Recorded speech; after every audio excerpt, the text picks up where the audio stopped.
We're alone.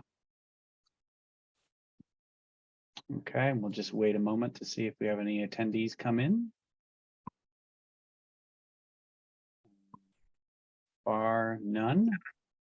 So if anybody is watching this in the future, sorry for the delay. We're waiting for members to join us. So this is a subcommittee meeting of the Planning Board, September 27th. It's just after 1 o'clock, 1:08, a little late start. This meeting is recorded by video and audio in accordance with the state open meeting law pursuant to chapter 107 of the Acts of 2022. This meeting will be conducted by remote participation. Additionally, all votes taken by the Planning Board subcommittee during this and future remote meetings will be by roll call vote. And just by introduction, we have member Beverly Bookin, member Sean Henry, I'm the planning director, Greg Catamatori, and we have Ann Herbst from MAPC, who's been assisting with this project. And so the order of business for today is the Planning Board Subcommittee review of the draft floodplain zoning ordinance. It does look like Jane is going to be joining us shortly, so if we want to take a quick little pause, we'll let her join us. This is when I wish I could play a little music in the background. Stop sharing for now.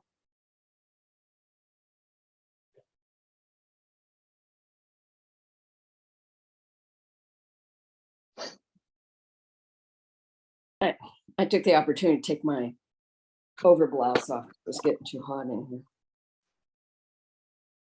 Temperature is going up and down, up and down.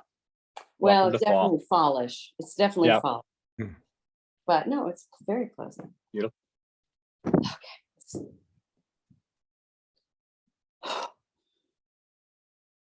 It's a lovely painting behind you, Bill. Oh, thank you, Oregon, the Oregon coast. Yes. Ah. Very nice. Can you see it there? Yeah, yeah. Isn't it pretty? Yeah, Yeah. it's beautiful. Very rugged, the Oregon coast. We're from Oregon. So. Well, you came to a similar coast, I'd say. Yeah, but not as similar land uses. It's very, very tough adjusting to the Massachusetts land use system because it's not as robust, let me say, if I might.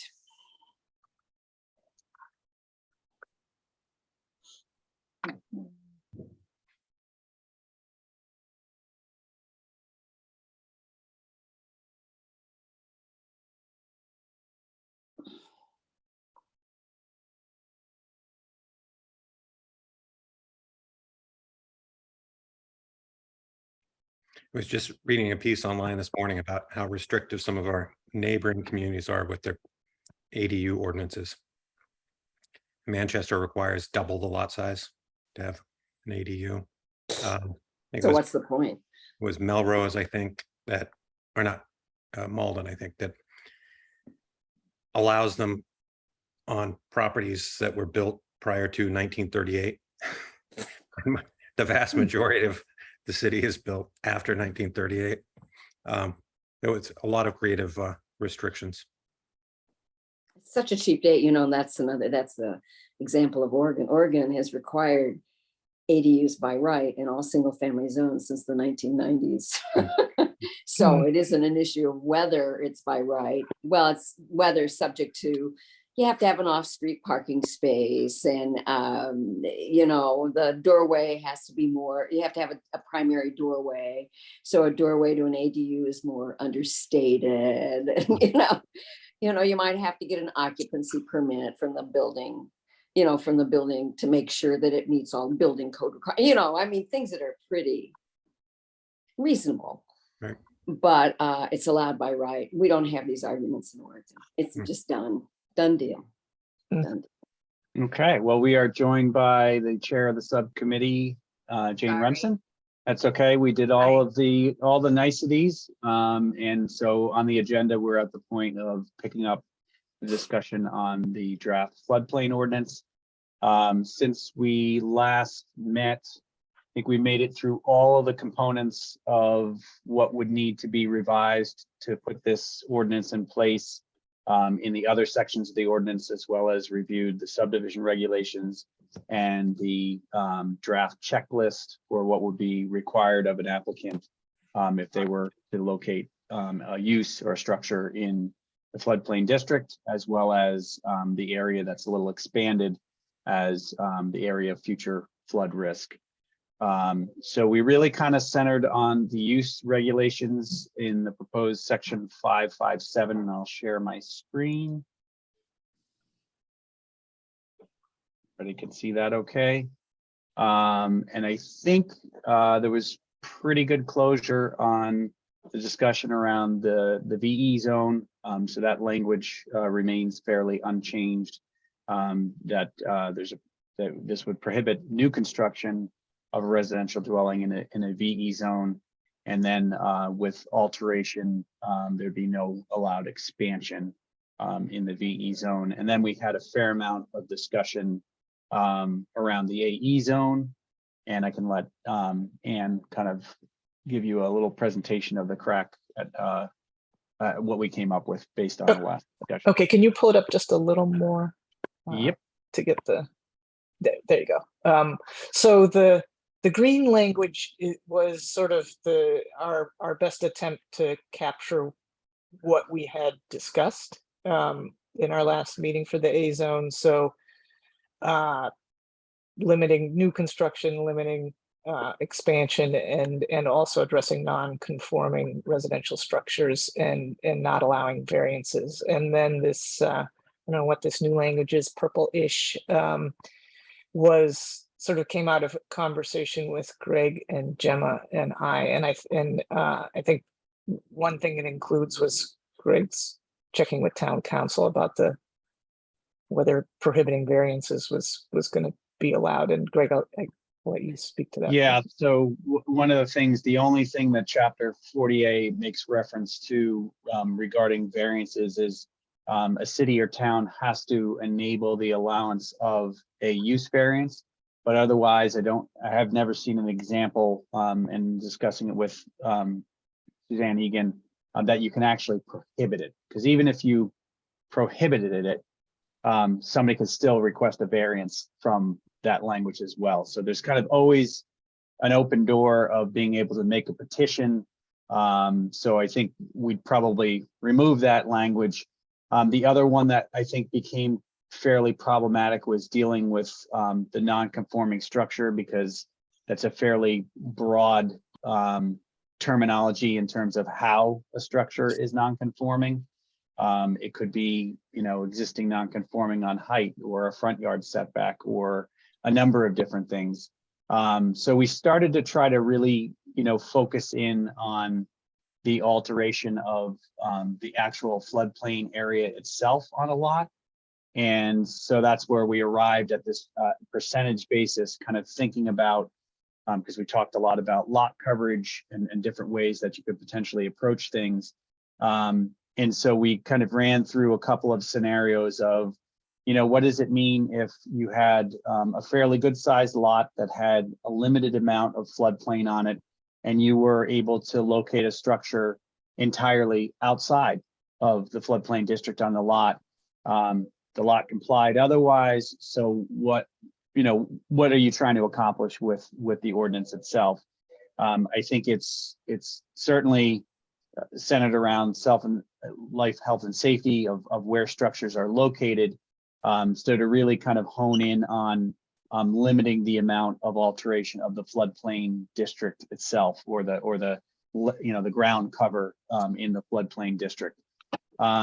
These are mostly, for the most part, R10 and R20 districts. So you're looking at 10,000 and 20,000 square foot lots. And it seems like that allowance of 10% for new construction, with all the preamble and everything that goes into this language, the clear thing that you're going to be asking, future projects to do is to try to locate outside of this district if at all possible. So that's where, again, this 10% alteration is allowed. I think it also then kind of goes a little bit further into maybe, what we had been discussing in terms of rebuilds or alteration, and saying that it's not just for new construction, but if someone goes to alter a structure in these districts, they also have a limitation on how much additional footprint or ground cover they could have in the floodplain itself. So that, So, this purple A and B is to replace green A and B? Yes. yes.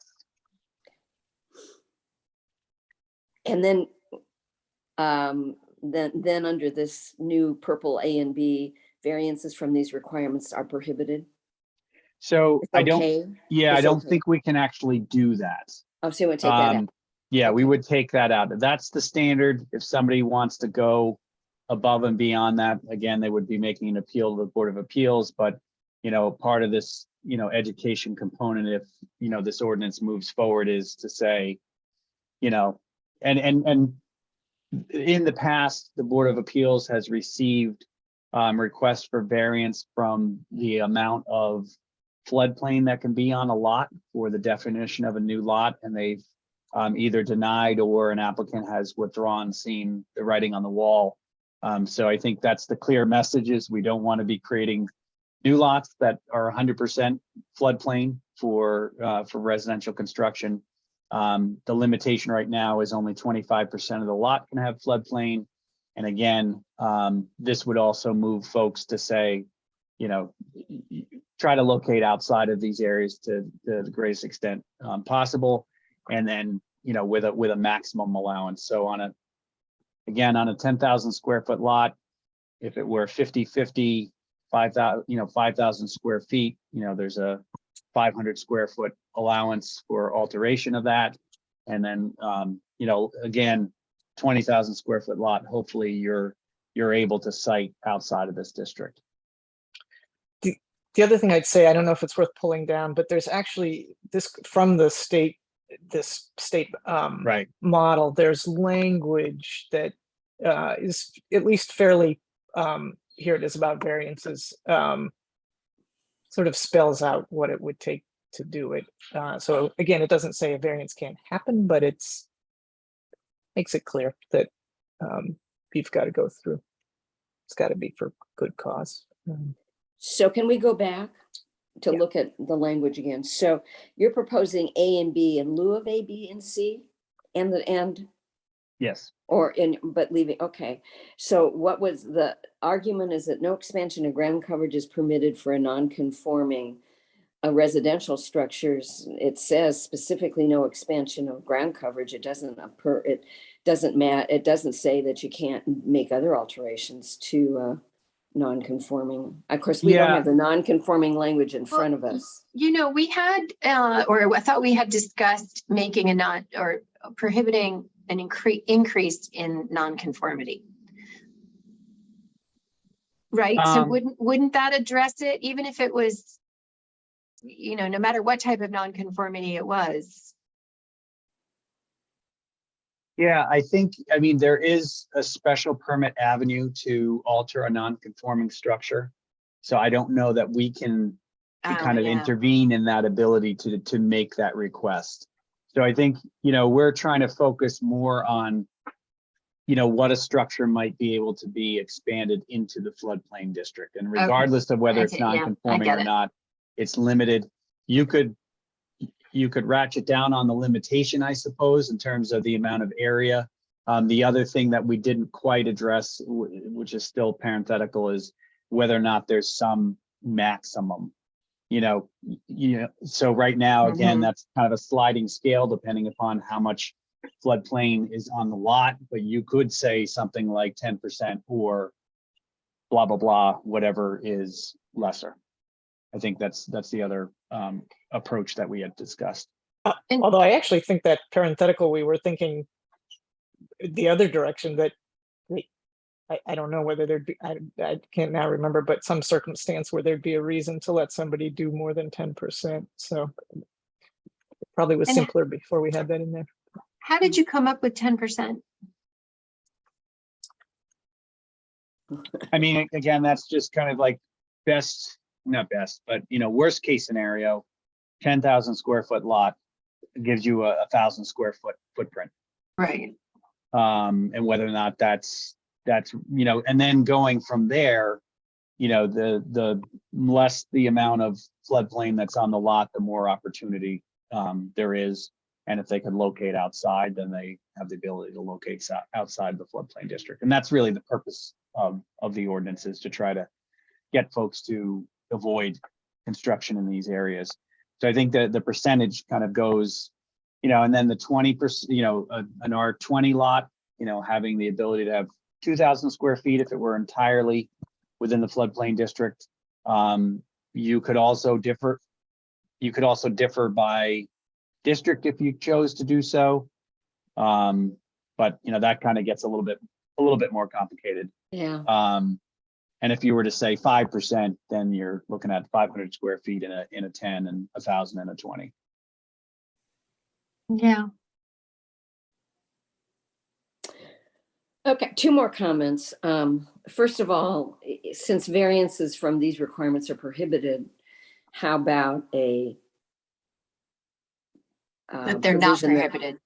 No, the provisions that variance to these requirements must meet the standards in, and then quote the section that the variance that you just had us go down.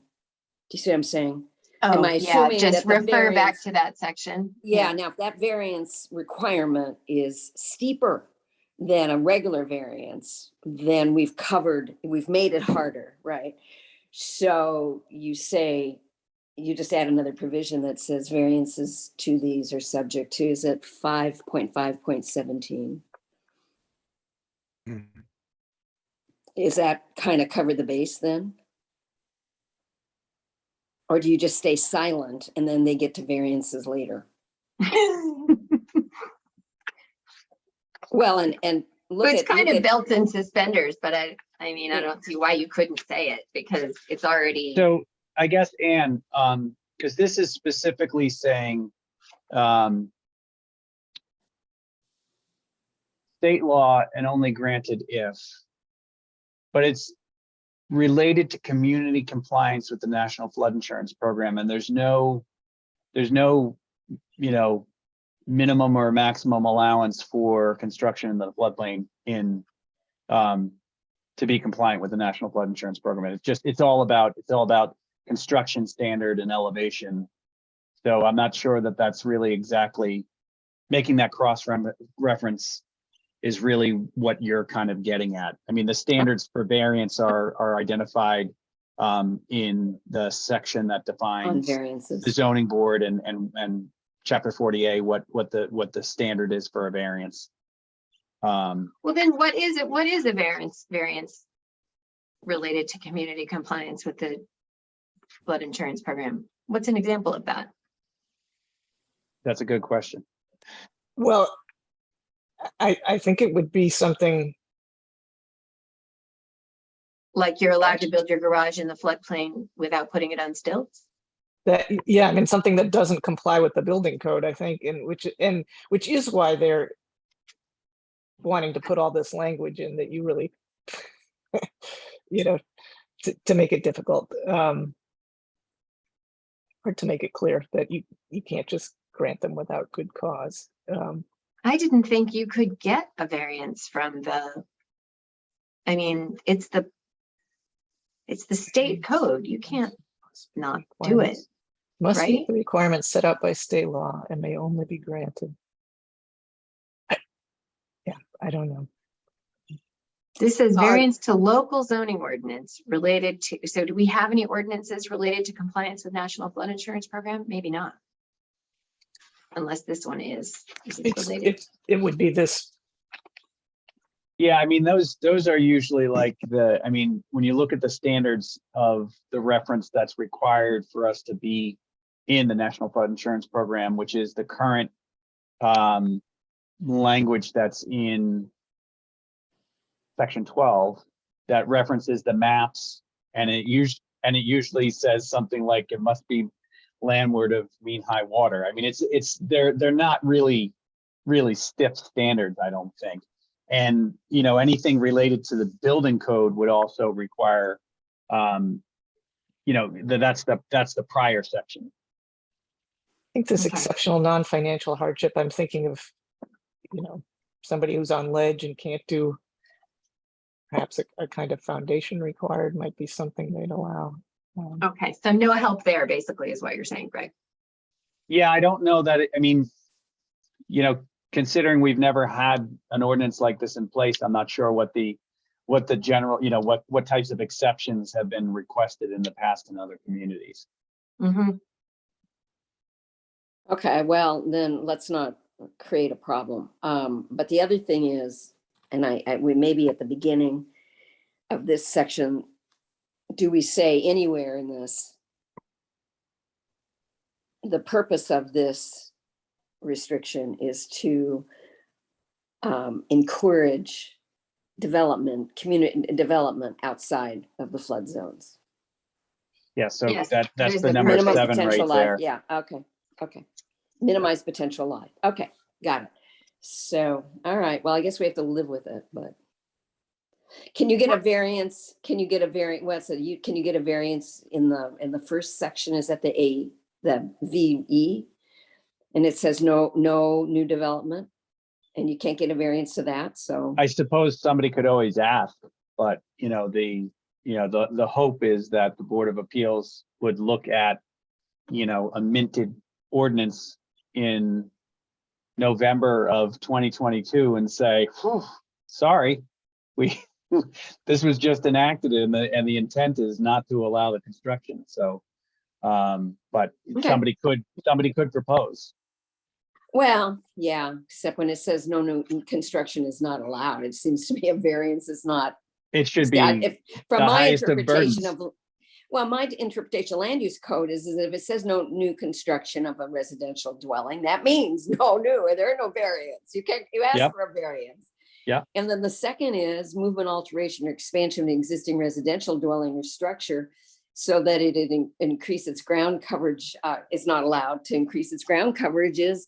We do have situations in which you have non-conforming development. In other words, something was built before this prohibition of new construction was passed, and it's a given. The house is there, the Yep. building is there. Now that it's there, we recognize it, but you can't expand it. I don't Well, see you that can't that's varianceable either. Right, you can't expand in the floodplain district. In- So in- if yeah, you in have the the flood, ability yes. to To do move beyond. you landward, can't. yeah, that Landward, type yeah, of thing. yeah, yeah. Yep. Yeah, Yep. so now I don't think either of these are varianceable the way I think of land use law, but then I'm not an expert I'm not a lawyer and I'm not an expert in Massachusetts law. It just seems to me that variances are not an issue in the VE. So, but I'll buy it that it has to be in the AE.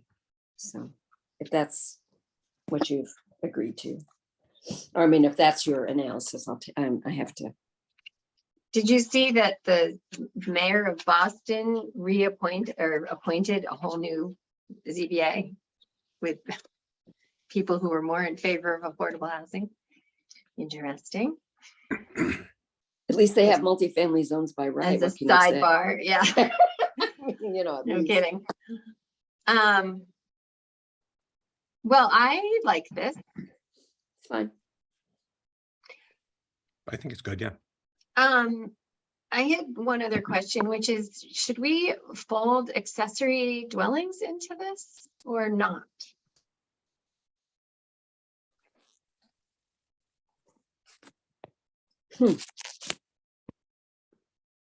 I feel like since we said accessory dwellings can be lived in, we probably ought to. Well, especially if you have a garage, which is a non-habitable use, and you put an ADU above Right. it, and you've Right. created a living use. Yeah.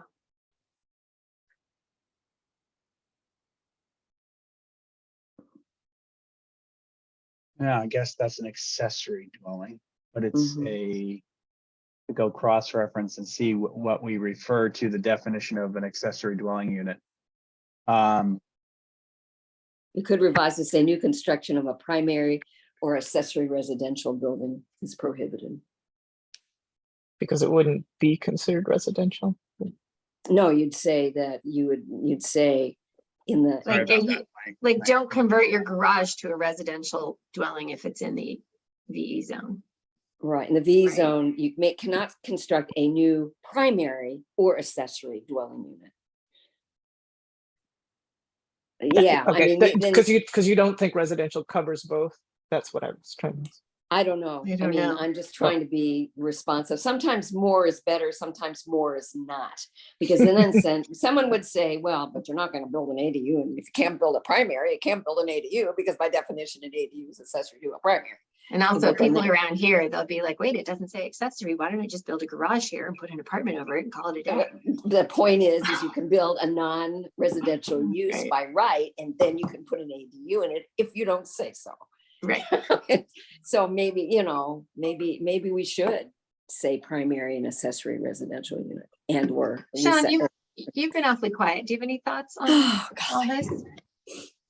Well, I like it, how it's drafted so far, but I think that, I agree that adding ADU in there might be a good thing.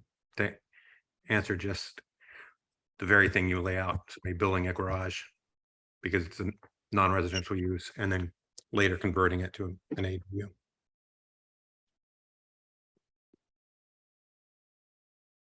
So I like Beverly's language of primary or accessory residential dwelling unit. I'm just doing a quick scan of our current definitions to make sure that we just pick it up.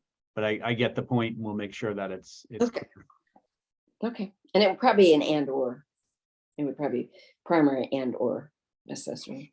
It also, last time we had discussed for the AE zone, not increasing ground coverage by more than X percent or 1,000 square feet, whichever is less. Right? So is there any advantage to doing that? I think the reason we switched was to focus on the AE zone, but you could still, That's what we had talked about for AE. I mean, as opposed to the lot. But yes, you could still do a square footage in that way. For the AV or the, So basically you're saying, if you said that, you'd say, oh, you're not saying, you're saying a maximum of 1,000 square feet. Yeah, I guess that's too restrictive. I don't know. I take it back. Right. As which if you zone are you had speaking about though? AE zone? any zone. So if you said may not increase the ground coverage by more than 10% or 1,000 square feet, whichever is less. You know, I if think you're- that, you if you were in, R40 or whatever, you'd be restricted by 1,000 square feet. yeah, but in order to be more than 1,000, you have to have a 10,000 square foot house. Yeah. 6,000 square foot house is only 600 square feet. So 1,000 is really generous. I don't Yeah, think it's I just said we necessary. don't. Yeah, okay, never mind. Yeah, there's no point to doing that. I have one other picky thing, which I think I brought up last time, but that there's no,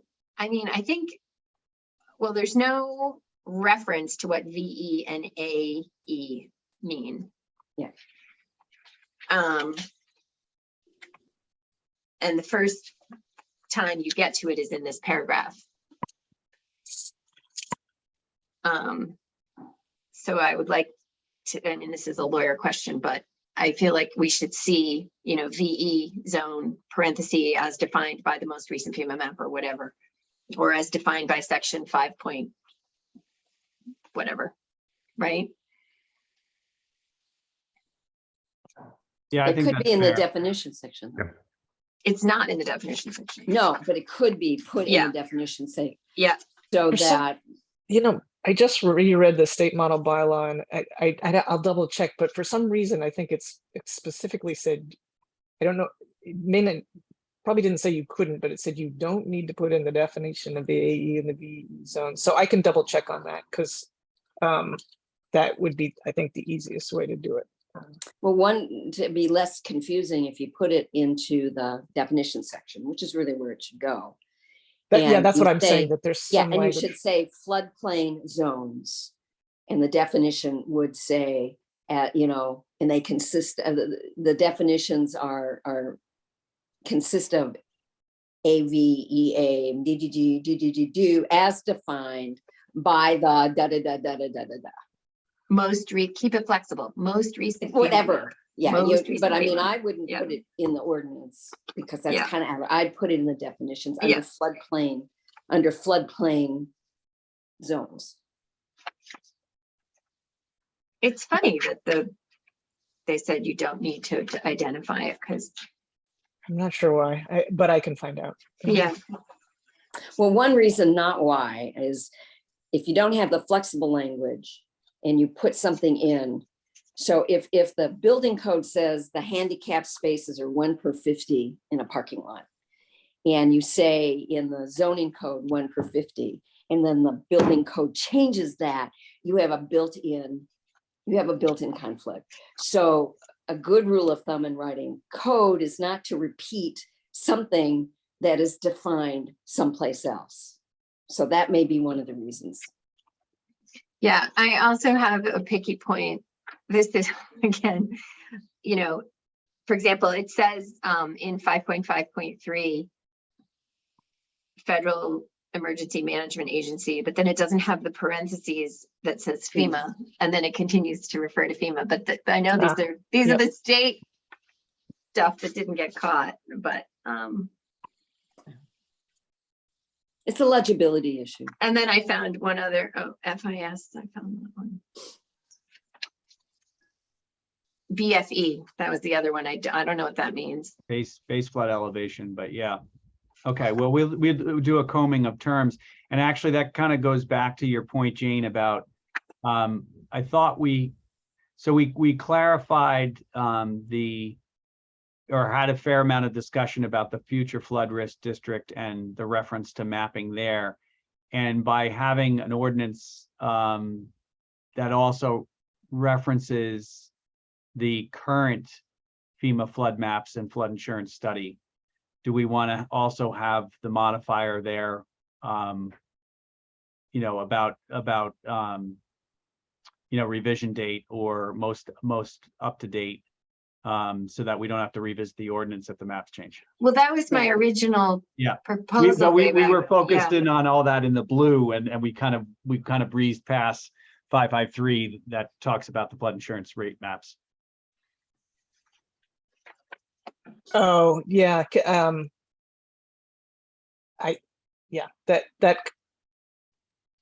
that comes from the state Yep. model. They should have had us review the state model. Yeah. We experts in floodplain management and law and land use law. Yeah. Well, I think what's true is actually if the maps change, you do have to go back to They want us to amend the ordinance? every time. Yeah. Wow, Oh. unfunded mandate. Oh, Unless, but unless they've written it in such a way, I don't have it in front of me, that it doesn't have to change, then that is typically Intent. true, that you always have to Okay, update your bylaw when No. they do new maps. But that's easy if it's just changing the date. Yes, That's not a heavy duty. You go back through and say, you would think. as adopted and blah, blah, blah, blah. It may be in a new adoption, though, the requirements become more stringent, in which case you do have to go back and review it because they no longer apply. So that's probably why they did it. So do you guys think this is going to get much attention? Yes, Well, From then our city we're council. doomed. Hmm. No, they're never going to go for this. Well, they don't have They- a choice, do they? Do they have a which choice? part, Yes, Jane? of course they have a choice. No, they don't. What do you mean? Well, it's state law. Come on, they got to incorporate it, don't they? This 5.5.7 is not state law. Well- not the things that matter that you're talking about. Mm-mm. Now remember, Jane, Yes. remember where we were at the planning board meeting before we came to the subcommittee meeting? You said just that, and then we took it out, and then we went back here to discuss it further. I So know. again, yes, I totally agree that this is above and beyond. There aren't too many communities that are doing it. The state said that they were going to do it.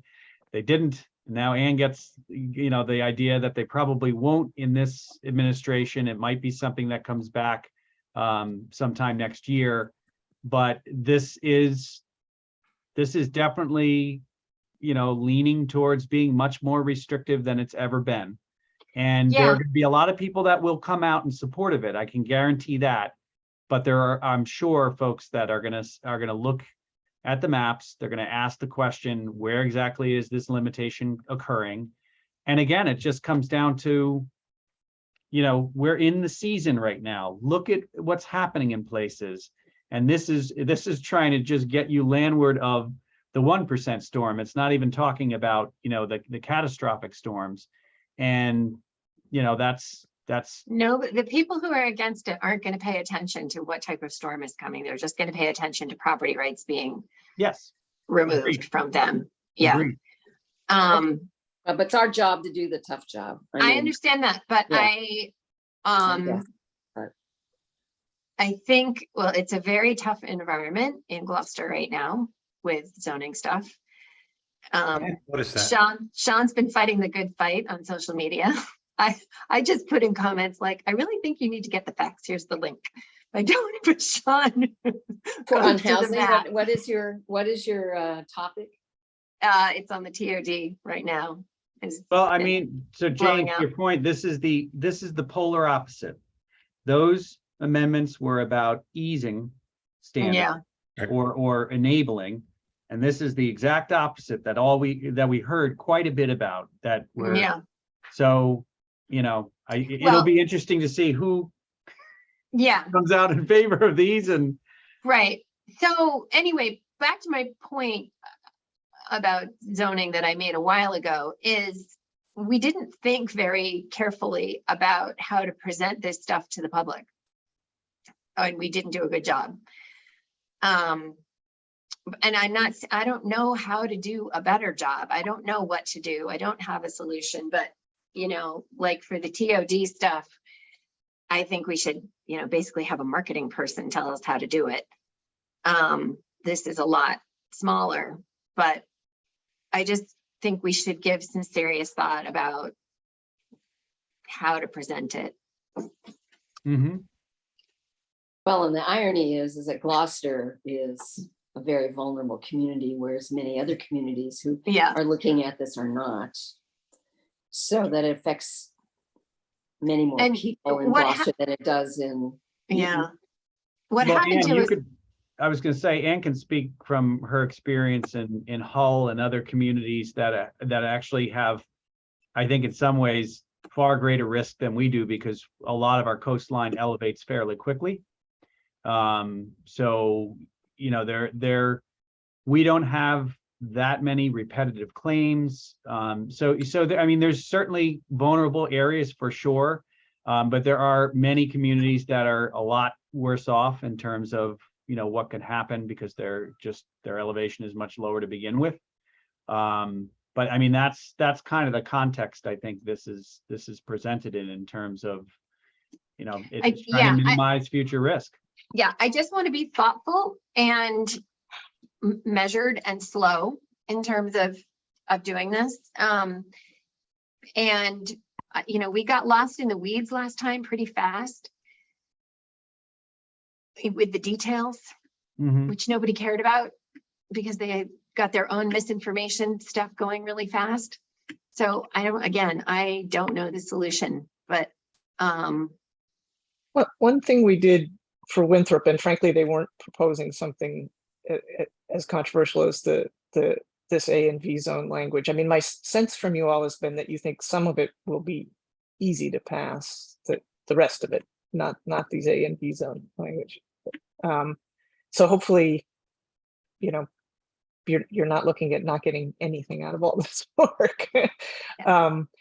This is certainly not the whole answer, but one thing we did for Winthrop was just put together I think it ended up being 2 sides of a piece of paper with questions and answers, very simple explanations. What is this? I'd be happy to try and draft that. I think another piece of it, and I know Greg and Gemma have done some work on this, is to be able to say very clearly kind of how many properties are impacted and where. Yeah.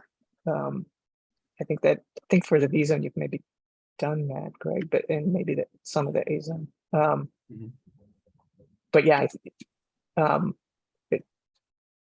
yeah, I think the hard lesson learned from the last go around was that too much information confuses people and has them running around making assumptions about things that are completely ridiculous and not true. And too little information That's the same assume- thing.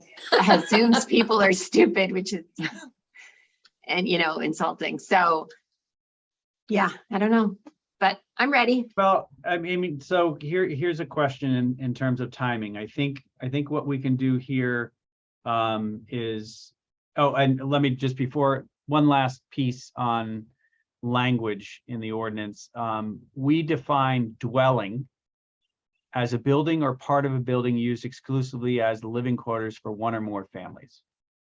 So I think that holds true across to an accessory dwelling unit as well. So the dwelling piece, I think, covers most things, but we could be more explicit and say residential dwelling or accessory or accessory dwelling unit. I mean, just that- say I primary and accessory. Yeah, so I think we can cover Yeah, that. why not? Yeah, Because we'll belt and suspenders that, and then Yeah. we'll also, and we can just double check on whether or not, if there's, it doesn't make sense to do anything more specific than reference the most recently dated mapping and flood insurance study, then we'll leave that as is. And then when we get to the sections that we discussed today, it will be essentially we'll be removing the green, and we will lock in place all that language. But if you would, maybe Ann and I can work on what that messaging and presentation looks like, and do basically a dry run at the planning board when we discuss this next. yeah, I think that's great. Does everybody else think that's a good plan? In which Yeah, I'm case, fine with that. I'd like I to don't see know the if that's draft. next Thursday. Yeah, no, probably Not not. next Thursday, isn't it? Yeah. It Well, isn't- not- we not don't, a- do we? We have a regular meeting? meeting next Thursday. Yeah. Oh, I thought we didn't because we had no agenda. Well, we have one item that Okay, continued. doesn't matter. It'll be, I mean, if we don't put this on the agenda, then it'll be, you can make a dinner reservation. All right. My theory of this is that we should do what we should do because it's the right thing to do. And if it gets shot down, it gets shot down. But if you don't do it, then you rob people of the opportunity to do the smart thing, which is to not build in a flood zone that's going to take that building out and maybe take people out with them. Yeah. I mean, it's I- the right thing to do. I don't Yeah. think we should diddle about, let's soften it because we may have, that's giving into this Well, attitude here in Gloucester that, nothing should change. And I don't Right. think we have to buy into that. yeah, the whole ordinance and all of the package, I think won't be hard. It's just this 5.5.7. So Yep. if it comes to blows, we'll take that out and take another run at it another day. But that can be plan B. Okay. All right, so work on the final kind of cleaning up and fine tuning of the language. And if that makes sense, Greg, I'll at least do a potential draft of a short Q&A that describes. Yeah, I things. mean, I think we also, kind of go back to, how we presented this initially. We presented fairly high level, and I'm recalling now, we didn't give you any of the documents. And so at some point, Jane said, I kind of want to see the language. I'm like, right. So we never gave you anything. So I think it's kind of revisiting that, the context piece of it, before we dive into, 6 documents of language. And that's the important messaging piece. Again, like you said, people will zero in. These meetings are all public. We've been talking about this. People will say they haven't heard about it. But, kind of centering it back on, why did we start with this in the first place? A little bit more information and data about risk, I think, is important, and what we've seen in the past in terms of storm damage, and then spatially what this means if this is enacted in the community in terms of what properties are impacted and what the limitations might be on them. And again, the intent is so that over time, these structures and locations are safer and in some cases minimized in terms of new development in these areas. So- And, Sorry, go ahead. oh, I was just gonna say, talking about the real impact could be a two-edged sword. On one hand, they say, oh, 1,000 properties or 800 or 2,200, whatever the number of properties that is, just, we are really taking a chunk out. You know, how can we do this to those 2,200 properties? Blah, blah, blah, blah, blah. Or it can say 2,200 properties. Oh my God, this is really a big deal, and we should really. This, do you know what I'm saying? It could be either way. It could also, it doesn't affect everybody. That's the difference between this and the TOD and the other zoning ordinance. So it just affects some property owners. Could I just, sorry to do this late, but I just wanted to raise another issue, or at least say, in my mind, this issue of ground coverage, if people were willing to go on pilings in an A zone, you know, then they'd be talking about very little ground coverage. And I just wanted to know, does that make sense to you? To me, the issue is, are you deflecting or you know, damaging other properties, or are you sort of safely above? So would that be your interpretation if somebody said, I'm in the A zone more than 10%, but I'm actually not, because all I have is posts, like, you know, 4-foot square posts. I thought we also talked about shifting that to lot coverage. Because if we Yeah. use that term consistently, it's the footprint of the structure. No Right. matter whether it's on stilts or not. Yeah, That was my take on it. That it was yeah, mine Okay. too.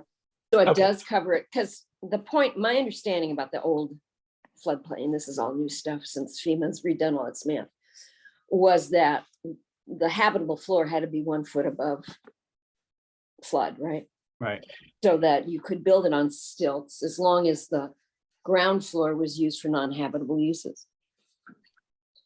Well, And- but it depends on the type of floodplain. For VE zone, it has to be pile foundation, and it's actually the first horizontal member has to be, I believe, 2 feet above. Floodplain. And But you the can't have point being- anything, it's open foundation underneath it. In the Okay, AE that's zone, fine. that's where it's a little bit more, you could have a solid structure with breakaway breakaway walls, Wait. you know. kind of. Actually, you could just have a solid structure in the A zone. That's sort of what I was getting at, is, Yeah, to me, it would be progress if people were going up on pilings in the A zone, which they are not required to do. So maybe that's Plan B. And Plan C is we take out 5.5.7, but Plan B could be, okay, you can have the ground coverage, but it has to be on stilts. Well, or you count the ground coverage by what's actually touching the ground. Yeah, which- right, Which right, would right. be that. you know, somebody's willing to build up on stilts, and you have to, if you've seen these buildings, I mean, they're ugly, because you have to have a stairwell. So you have a front door that's 1 story above the ground, and they look, these I've seen them in Florida where they have them because of the hurricane risk, and they're pretty ugly looking places, but you want to be on the beach, you know, I mean. It's If you're something people are willing to gonna have build to your get house used to. that way. You're seeing it all over the place, even up here now. They Yeah. look cool in where was I? Kiowa. What is that? South Carolina. And where? Oh, in- Kiowa. yeah, yeah, yeah. They have these really cool double staircases that go up a story on either Yeah, yeah. side, but they make it kind of cool. So Greg, the process is, I know I keep asking you this, but we go to the planning board and planning board recommends something to city council, and then what? Then you make a presentation at city council, right? Right. So can I or we be involved in that with you? Absolutely. And Sure. maybe do a dry run before we go to city council? Yeah. First of all, And- don't you go to the planning subcommittee of the city council? Yeah, I'm not worried Well, about them. Well, Well, it's the important. process is it gets kicked right back to you for, so, I mean, there, and what I did the last time was, a pretty extensive presentation at the initiation step so that people were really understanding what they were putting Getting- out rather than just seeing something that comes in on an agenda that says, oh, we must refer this motion of the council, it goes out, and you might not know, what exactly just got farmed out. So it, there could be an education piece at the time of initiating with the council before it goes to the planning board for public hearing.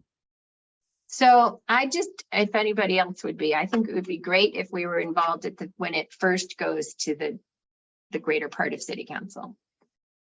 Okay. Do you guys agree? No, yeah, well, hey, it makes my job easier. Yeah.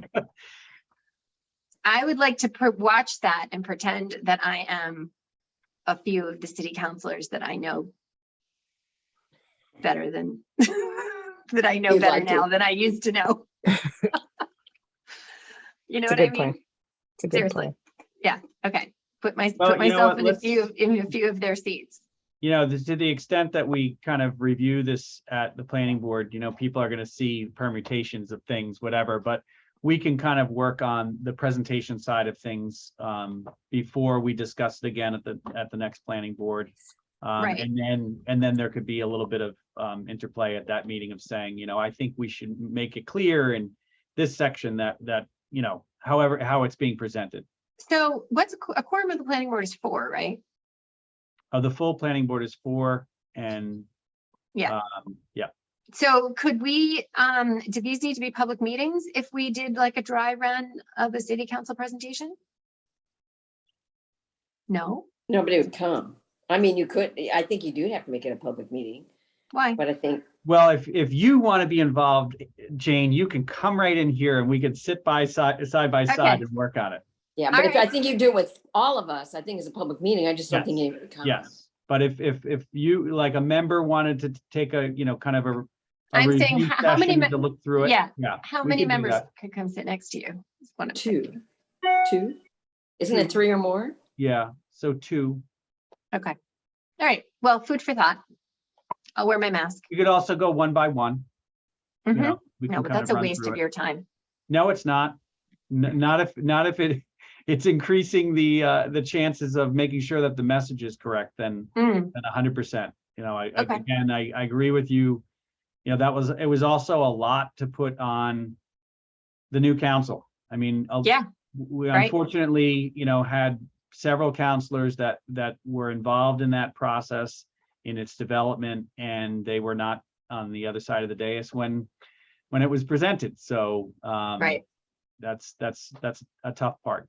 Okay. Well, I'm happy to help Okay. and I'd like to help. And so would Sean and so would Beverly. Sean's going to take a break. Maybe. Sean's going to take a break from social media. His time is better spent helping. Sean, us with- you and Sean probably have more public acceptability than I do because they see me as the land use planner from Oregon. So Oh, gotten shot down in the paper over that, I don't remember what, Were I don't you? remember what. I got don't think called. anybody noticed. Oh, I did. I got called something like that. No, I know you did, but I Like the just mean foreigner that from the was West one ridiculous person. Who is Yeah. Barnaby Prendergast? We are in a public meeting. Just so Okay, you know. sorry. I just literally don't know who that is. Okay. All right. Thank you for the reminder. Sorry. Are we done, Ben? I think so. So we will clean this up. We'll start working on presentation materials, FAQs.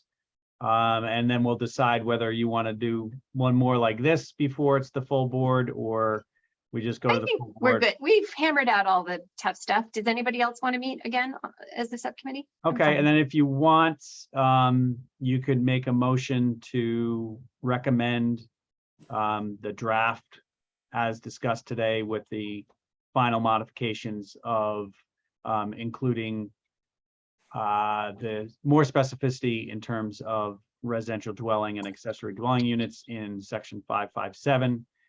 And if that's your wish, then we have a full set of recommendations to go to the board that I'll write up. Did we already vote on the other pieces? You voted on everything else. You were Yes. very expeditious and made Yes. sure that we got through it. Right, got lost. Okay. Let me just ask a question, but so Anne raised the issue about posts. Are we gonna leave that as a kind of a fallback?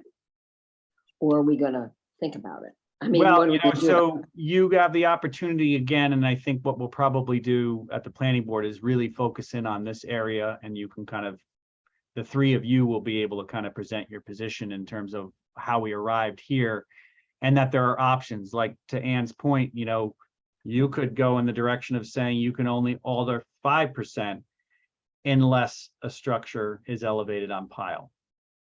In which case it could be a maximum of 10%. You know, you could, Yeah. if you really I wanted think- to try to make a carrot and stick that really moves it towards, it's not just about, you know, it's about putting in that added level of safety by elevating a structure on pile when it doesn't need to be. You can't require it, but you can certainly do it in that kind of dichotomy of this is the limit unless you do this. Well, it's an incentive. Yeah, let's go with this and see how the rest Yep. of the planning board Yeah. feels about Okay, it. so we're gonna put that, we're gonna table that for now, but Yep. it's a legitimate issue to raise later on. I guess I thought it was a fair question of interpretation, not necessarily change. Oh, Right, because If it should somebody say- says to you, I'm in the A zone, I'm gonna put it on pilings, so my my coverage is the size of each piling. mm, Well, then it should say lot coverage, not ground coverage. Right. And, yeah, lot and then coverage, but, maybe we need a definition of lot coverage, or maybe there is one somewhere. I mean, I think lot and Lot ground coverage are the coverage same. I It think you have says- to, So Well, the- here, I have the definition of lot coverage that's already in the ordinance, which is percentage of lot covered by structures of any kind or otherwise roofed. So so in other words, it's moot whether or not a So it bulk of the is first the floor is not footprint on of the ground. building. If we As use long as lot we use coverage. the word lot, yeah.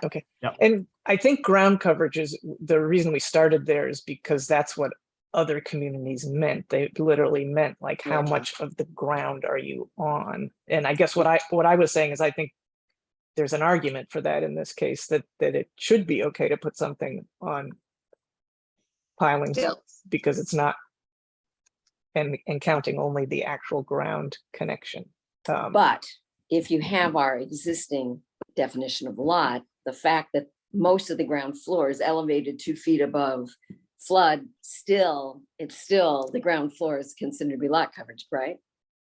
I'm talking Right? Am about I what correct? yes, physically touches the ground, not No, I not understand where that, the but I'm ground saying, floor is. but unless we specify that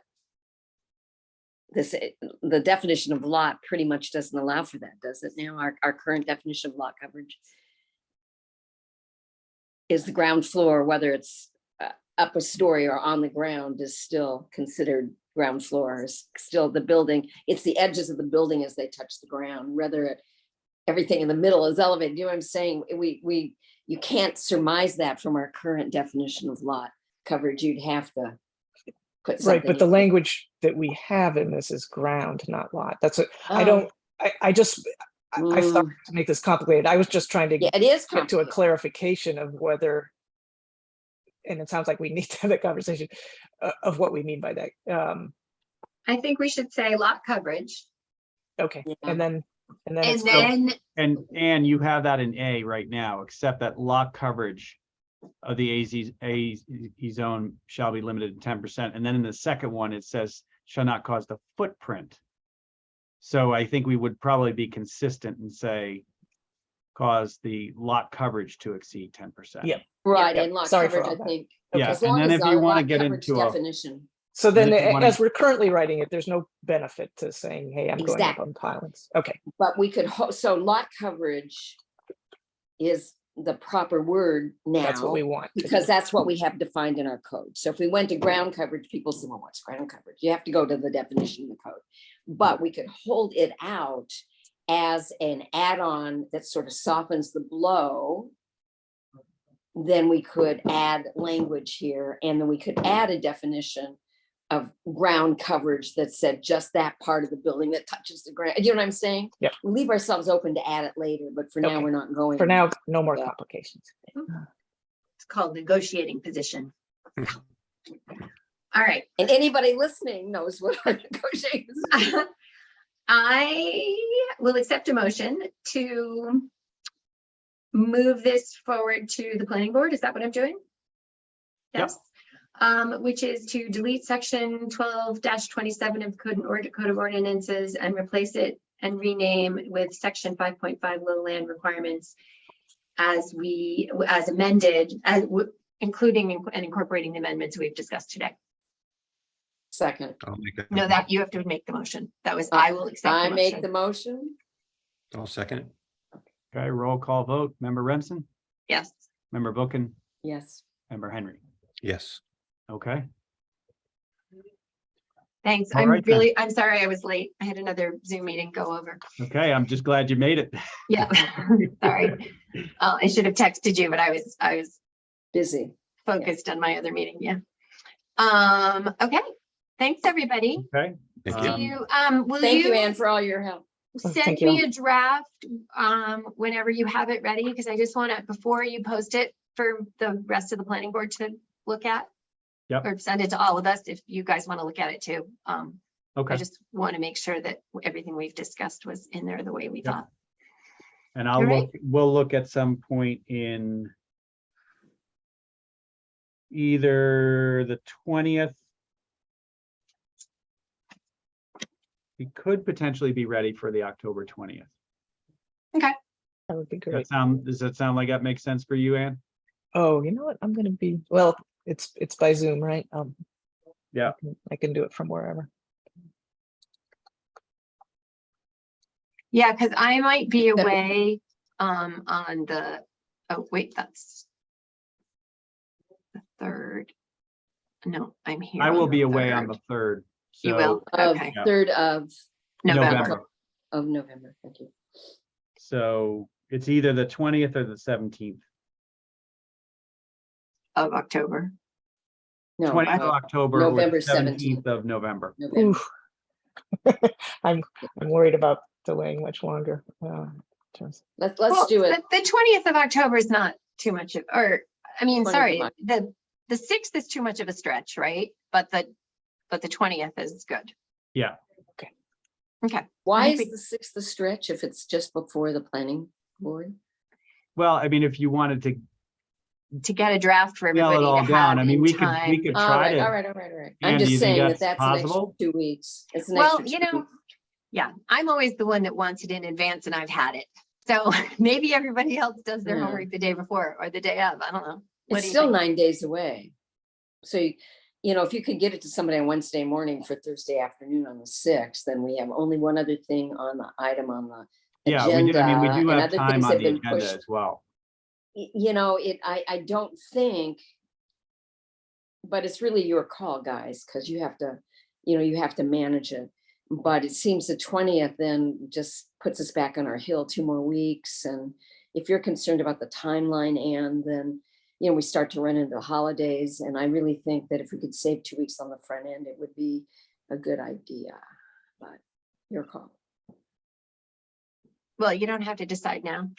Okay, we'll either be ready or we won't. Yeah, Yeah. and if you get a draft to me, I'll turn it around really fast, I promise. Okay. Or if I can't, I'll let you know and we'll just go forward anyway. Okay, All right, Okay. Thanks. motion to Very much. adjourn. So move. I'll second that. Okay, roll call. Member Remsen, yes. member Bookin. Yeah. And member Henry. Yes. Okay, Sean, did you Thanks, get enough airtime? Because you were awfully quiet. No, I'm good. Okay, all righty, all right. All right. We'll see you next week, whether it's brief or long. okay. All right. Sorry again, being Thanks. late. Yep, Bye. No problem. Bye.